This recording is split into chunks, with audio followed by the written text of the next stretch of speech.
नाटक रखा गया है शंकर सुशीला। चलिए वही नाटक मैं खेलने के लिए जा रहा हूँ।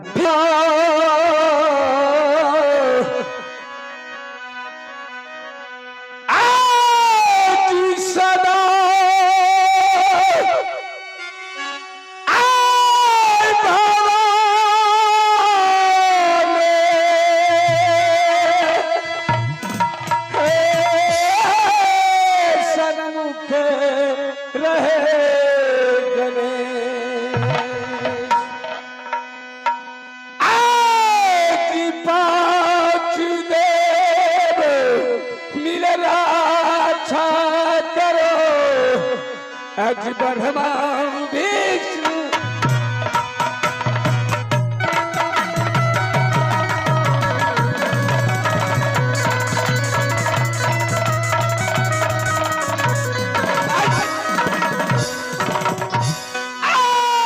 तो नाटक करूं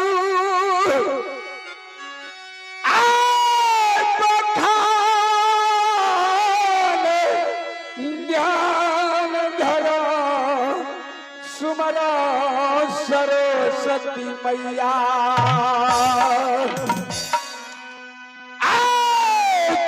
के बलिया से तुम्हारी माँ है जी पार लगा दे।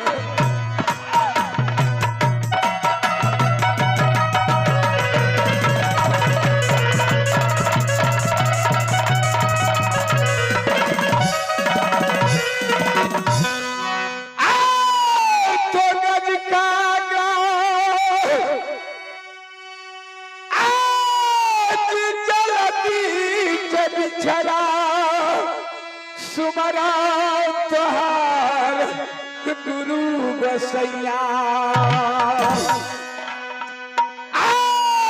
जी भरी सभा मेरा कदी जी दुर्पति लाज।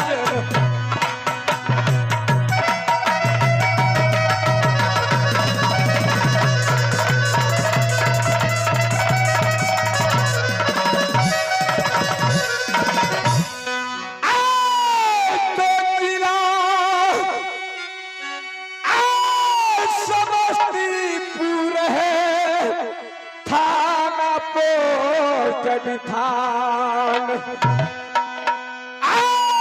जी खुद गराम ये जी कुआ है जी खुद गराम ये जी कुआ है ये जुमेश सहानी नाम।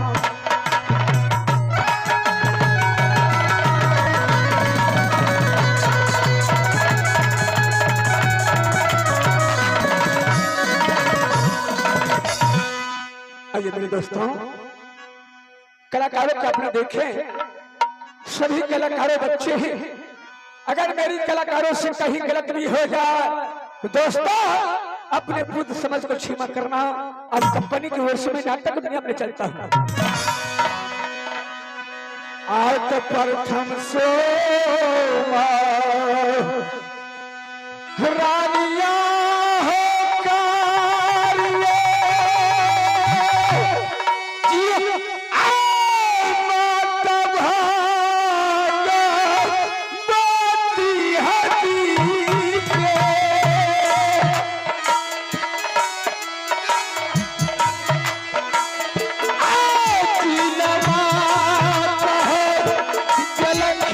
भैया या नमो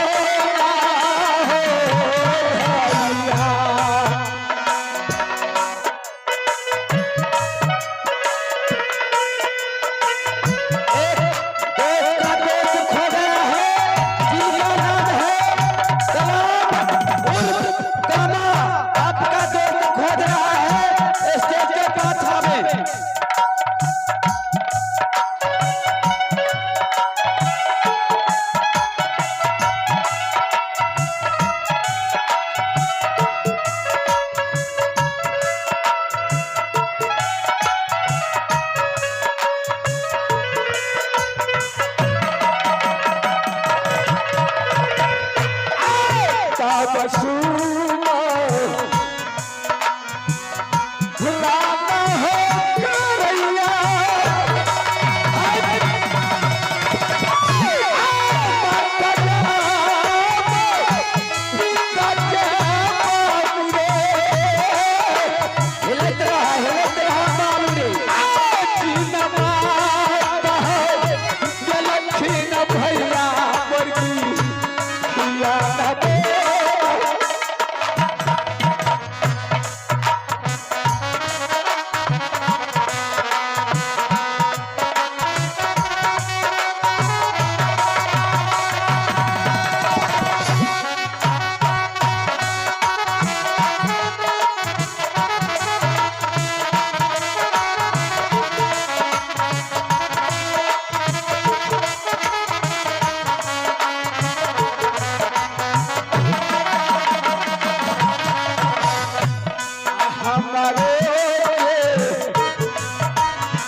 लोग मधुपुर शहर कहते हैं मेरा नाम लो मधुपुर का राजा मैं हूँ राजा मुझे नाम कहता है मुझे एक पुत्री एक पुत्र जिसका नाम शंकर कुमार और बेटी के नाम है सुशीला कुमारी जब से जन्म लिया तब से यह बिजली सिंह सिपाही देखभाल करता है क्यों नहीं राज बिजली महाराज की जय हो जी दरबार क्यों सुना है महाराज दरबार तो सुना नहीं है क्या अगर किसी मंदिर में जाएंगे पूजा पाठ करने के लिए तो पैर में चप्पल रहेगा महाराज अच्छा चप्पल रह सकता है। तो इसलिए तूने चप्पल खोल के आए हैं? खोल के आए हैं महाराज। किस लिए? आप क्या ले रहे थे? हमने? हाँ? अरे हम तो भगवान का नाम ले रहे थे। थोड़ा हम बैठ के ले ले। क्या बैठ करेगा? मालिक खरा खरा लिए, मालिक सुइत के लियो। क्या लेगा? तनिए लो लियो। अरे कौन भगवान के नाम? भगवान खरा खरा बैठ कर। अगर जे आदमी बीमार रहता है, अच्छा जे आदमी बूढ़ रहता है, अच्छा जे आदमी बच्चा रहता है, ओकरा बुले ले ते भगवान का नाम नहीं ले सकते। तू बैठ कर भगवान के नाम ले सकता है। स्वीट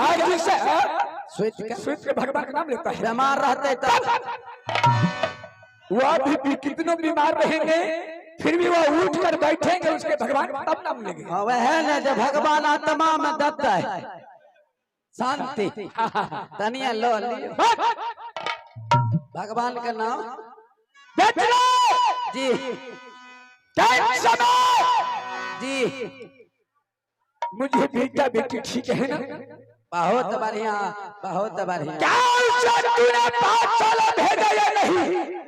महाराज शंकर को नहा और धोला करके, कपड़ा पहना करके और भोजन करवा करके शंकर और सुशीला को पाठशाला छोड़े महाराज। अच्छा जी तूने पाठशाला दिया?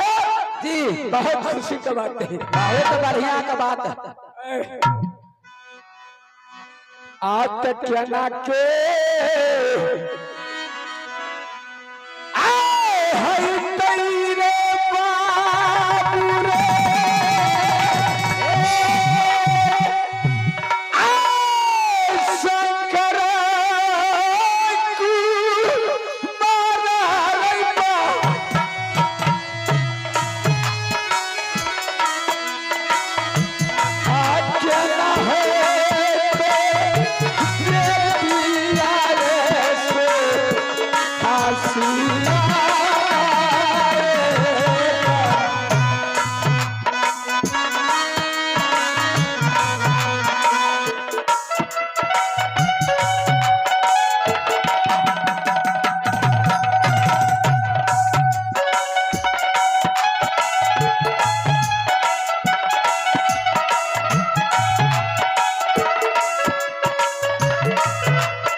क्या महारानी?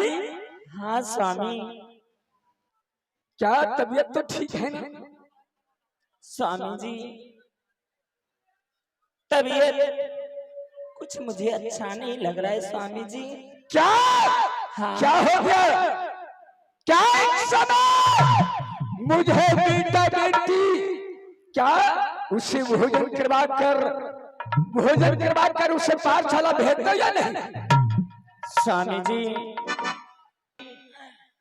कहा महारानी?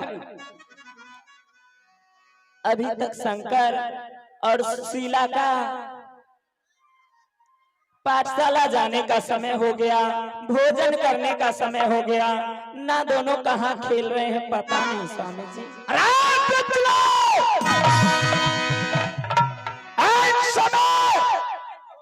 मुझे बेटा उसमें लाइन चले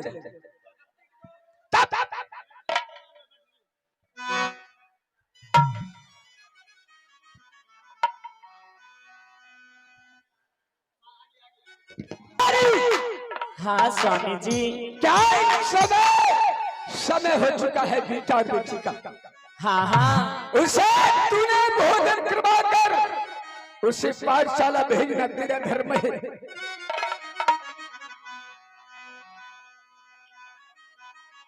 स्वामी जी क्या करना है?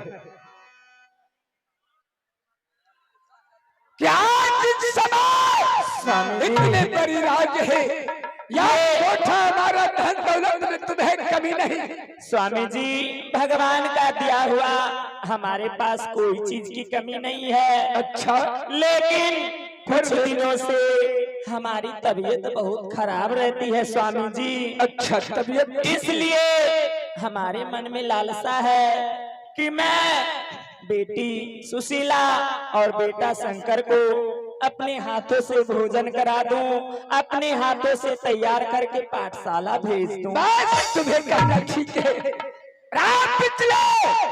जी जी बोलो। उस समय मुझे बेटा बेटी कहाँ है? महाराज कब हो हम तुरंत खोज के लेबे। जाओ मुझे बेटा और बेटी को सामने करो। धिया पुता का जात है मेला में कन्हू खेले होते वो देखल हो नहीं जे माय बाप के सामने ही में भूत लागल। हमें खोज के लावे छी। जाओ आत जल्दी लागे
देखता हूँ दिल उदास रखते हो। दिल उदास मत रखो। क्या कि दिल उदास रहने के बाद शरीर में कमजोरी आ जाती है। स्वामी जी मैं आपको क्या कमी है? न धन का, न दौलत का, न रुपया का, न पैसा का, जीवन जबरात का कोई कमी तो नहीं है। स्वामी जी कोई चीज की कमी नहीं है। दिल किस लिए उदास रहती हो? स्वामी जी मैं क्या बताऊं, मैं बार बार एक ही बात कहती हूँ कि हमें ना जाने कुछ दिनों से अंदर ही अंदर क्या महारानी? घुटन महसूस होती है। लगता है कि कब हमारी प्राण छूट जाए।